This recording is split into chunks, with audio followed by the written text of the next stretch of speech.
नमस्कार साथियों, आप सबका पुनः स्वागत है श्रद्धा एस्ट्रो ज्योतिष में। आज हम लोग कवर करने वाले हैं कुंभ लगन की कुंडली में यदि शनि चतुर्थ भाव में बैठे हैं तो क्या फल है। हम ये भी कह सकते हैं कुंभ लगन की कुंडली में वृषभ राशि का शनि किस प्रकार का फल देता है। तो आइए चलते हैं, शुरुआत करते हैं आज की क्लास का।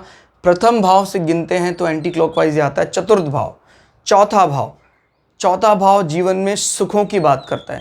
ओवरऑल जीवन में सुख मिलेगा कि नहीं मिलेगा।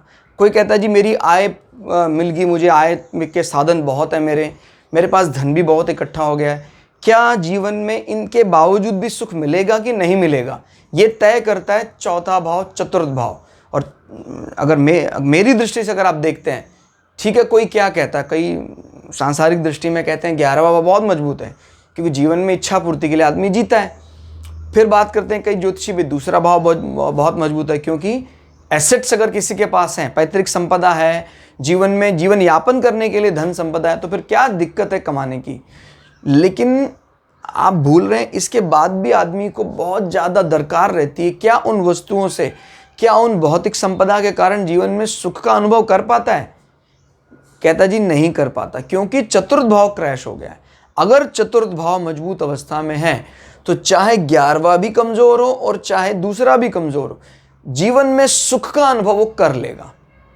क्लियर होगा? तो ये बात याद रखिएगा, चतुर्थ भाव ही जीवन में तय करता है कि आपको सुख मिलेगा या नहीं मिलेगा। तो बड़ा सुखी अपने आप को मानना, और ये एक प्रकार के परम सुख की भी नींव रख दी जाती है। यहाँ पर जो परमात्मा को पाने की इच्छा है वो उस आदमी की जरूर पूरी होती है जिसका 4, 8 या 12 बहुत मजबूत अवस्था में है।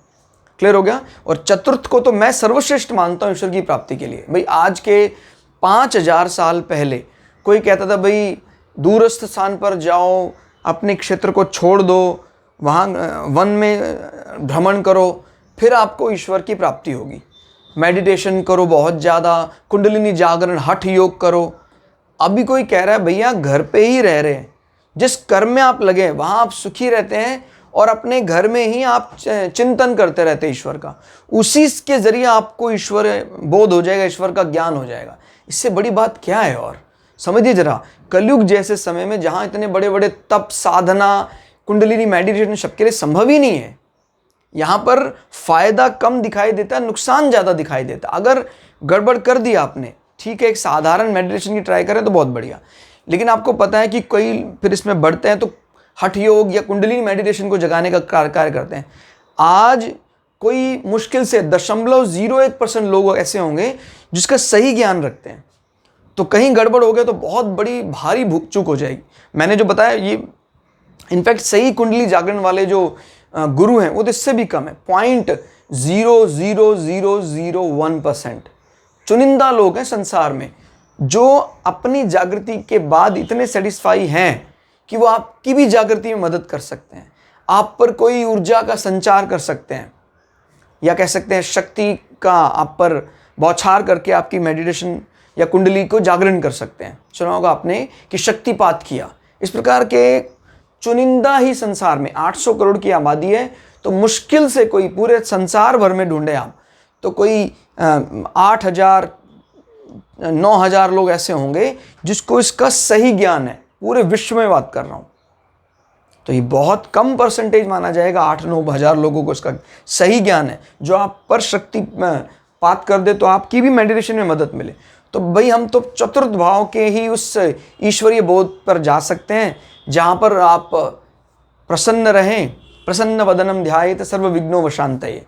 क्लियर हो गया? प्रसन्न रहें, सदा मुस्कुराते रहें। अब कोई कहता है भी मुस्कुराने में और खुश होने में क्या फ़र्क है? खुश होना हमारे एक अंदरूनी विषय है। कई बार हम मुस्कुरा नहीं रहे होते लेकिन हम बड़े प्रसन्न होते हैं। लेकिन ये कह रहा है आप मुस्कुराएं भी ताकि उस अच्छाई को बाहर रिफ्लेक्ट किया जा सके और दूसरा भी आपके मुस्कुराने से उस प्रसन्नता का थोड़ा सा अनुभव कर पाए। तो कहते हैं सदा मुस्कुराते रहें और सदा प्रसन्न रहिए। बाद में दिखाई देता, आज जैसे प्रसन्न नहीं है फिर भी थोड़ा सा अगर हम एक्टिंग करते हैं, मुस्कुराते हैं, तो शायद सामने वाले उस मुस्कुराहट से प्रसन्न होकर आपकी दुविधा दूर कर दे और आप सच में प्रसन्न हो जाएं। तो याद रखना है, सदा मुस्कुराते रह ले, ये पहला वाक्य है। सदा प्रसन्न रहें, ये दूसरा वाक्य है। तो ये दोनों वाक्य अपने जीवन में गांठ बांध कर रखें। और खुश अगर कोई व्यक्ति है तो फिर इन चीज़ों पर विचार कर सकता है। शुक्र की राशि है मुख्य रूप से वृषभ राशि, और आपको पता है वृषभ राशि बिल्कुल भी डिप्लोमैट नहीं है। मैंने पहले भी कई बार बताया है कि इन राशियों का भवन भाव में होना, कुटुंब भाव में आना बहुत ज़्यादा अच्छा होता है, ऑस्पिशियस होता है। ये बेमतलब का फॉर्मेलिटी करना ज़्यादा पसंद नहीं करते हैं, दिल के बहुत साफ व्यक्ति होते हैं, और घर में रहकर इनका घर का माहौल भी वैसे ही रहता है। कोशिश करते हैं कि लोगों को वेलकम करें, लेकिन कोई भी उसमें मिलावट ना हो। क्लियर? शुक्र जैसे मान लीजिए मजबूत अवस्था में यहाँ बैठ जाता है, बल्ले बल्ले हो जाएगी आपका घर। मैं भी बता रहा था ना, शनि यहाँ बैठ के कुटुंब के भाव को कमजोर कर रहा था। कुटुंब कम हो ही नहीं सकता अगर शुक्र यहाँ बैठकर एक्सेल्ड कर गया, क्योंकि शनि शुक्र के मित्र हैं। तो फिर शनि के स्वभाव को शनि खुद ही मॉड्यूलेट कर देंगे, कहेंगे भाई मेरा तो ये फेवरेट प्लेस है। और शुक्र जो है वो शनि के गुरु भी हैं, तो शनि बिल्कुल भी इस भाव का खराब नहीं कर सकते अगर वो शुक्र के साथ बैठे। शुक्र की सबसे फेवरेट हाउस कौन सा है? मीन राशि। इसको बृहस्पति का रोमांटिक फेज भी माना जाता है, मीन राशि को। क्लियर? तो अब शनि यहाँ बैठ के मैंने बोला प्रैक्टिकल बना देंगे आदमी को। इनके माता श्री थोड़े कृष्णवर्ण हो सकते हैं, थोड़े सांवले हो सकते हैं, लेकिन स्वभाव बहुत ज़्यादा मिलनसार, मीठा, शुक्र के स्वभाव से प्रभावित होंगे वो। और शनि आपको उचित समय पर वाहन सुख और भवन सुख दिला देगा। क्लियर? अगर शुक्र पीड़ित हैं तो शनि टाइम एक्सटेंड कर सकते हैं। क्लियर हो गया? लेकिन डिनाई नहीं कर रहे हैं, आपके भवन को भी डिनाई नहीं करेंगे, आपके जीवन में वाहन सुख को भी निश्चित रूप से दिलवाएंगे। और अगर शुक्र कमज़ोर अवस्था में है और शनि यहाँ बैठ जाते हैं तो इस कंडीशन में शनि फिर भी ऐड करने का प्रयास करेंगे, लेकिन वहाँ से बहुत ज़्यादा स्वभाव आपका नहीं मिल पाएगा। याद रखिएगा शनि क्योंकि यहाँ पर लग्नाधिपति हैं और एक प्रकार के राजयोग की तरफ बढ़ रहे हैं, तो ये कमज़ोर होने पर भी इस हाउस का अच्छा ही करेंगे शनि यहाँ पर। अब जैसे शुक्र साथ बैठ जाए या शुक्र शनि के घर में बैठ जाए तो ये बन जाएगा एक मजबूत राजयोग, क्योंकि शुक्र इस कुंडली का योग कारक ग्रह है और शनि जब उस ग्रह के हाउस में बैठे हैं जो योग कारक है, तो आप खुद ही अंदाजा लगा सकते हैं कि जो लग्नाधिपति है चतुर्थ भाव में चला गया, तो आदमी का पूरा जीवन का बड़ा टाइम इसी हाउस को मेंटेन करने में लगता है, आपका भवन। क्लियर? और जीवन में सुख मिल जाते हैं, सुख जुटा लेता है। 3 दृष्टियां हैं, 3, 7 और 10, तो विचार करते हैं तीनों पर। 1, 2, 3, तो तीसरी दृष्टि रिपु भाव में पड़ रही है शनि की, और शनि की रिपु भाव में दृष्टि रिपुओं को भयभीत करती है, रिपुओं को डराती है। हालांकि आपके जो नेबर हैं, आपके पड़ोसी हैं, वो सारे जानते हैं कि आप तो शत्रुओं को लेकर बहुत ज़्यादा पोलाइट हैं और हंसी मजाक पसंद करने वाले व्यक्ति हैं, ज़्यादा बॉदर नहीं करते हैं, लेकिन शनि की दृष्टि आपको बार बार एग्रेसिव करती है। वो इमेज सोसाइटी एक्सेप्ट नहीं करती है। यानी शनि की ये दृष्टि आपको कहीं ना कहीं मटेरियल गेन में फ़ायदा करा सकती है, लेकिन आपके संबंधों में, जैसे आपके मामा के साथ संबंध ज़्यादा अच्छे नहीं होंगे। क्लियर हो गया? आपको कोर्ट कचहरी से सामना करना पड़ेगा। आप एक मतलब इमोशनली अटैच होने वाले व्यक्ति हैं, लेकिन आप उन चीज़ों पर ध्यान नहीं रखते हैं जो कानूनी पेचीदगी हैं, और उन्हीं पेचीदगी में आप फंस सकते हैं, क्योंकि शनि राशि के अनुसार सपोर्टिव नहीं है। क्लियर हो गया? शनि की दशा, अंतरदशा, महादशा में आप इस हिस्से में बीमारी भी हो सकती है, किडनी डायलिसिस, पानी भर जाना, इस प्रकार की समस्याएं हो सकती हैं, या वात संबंधी विकार, वायु बढ़ गया, ये सब चीज़ें यहाँ से दिखाई देती हैं।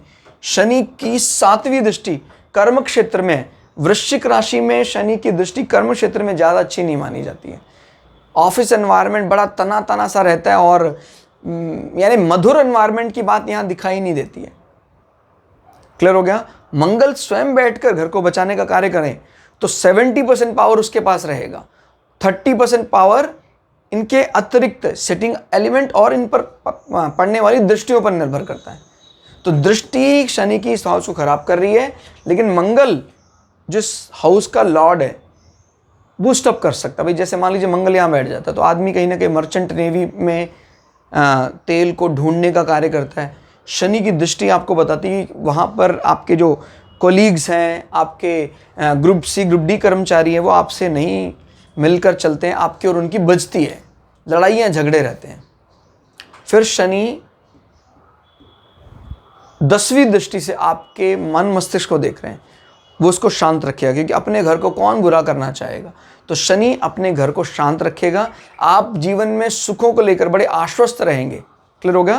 तो इस प्रकार से शनि चतुर्थ भाव में कुल मिलाकर अच्छे फल देते देखे गए हैं। चतुर्थ भाव जीवन में एक बहुत बड़ी भूमिका निभाता है, ना सिर्फ लौकिक सुख के लिए, ये पारलौकिक परम सुख की तरफ भी आपको अट्रैक्ट करता है।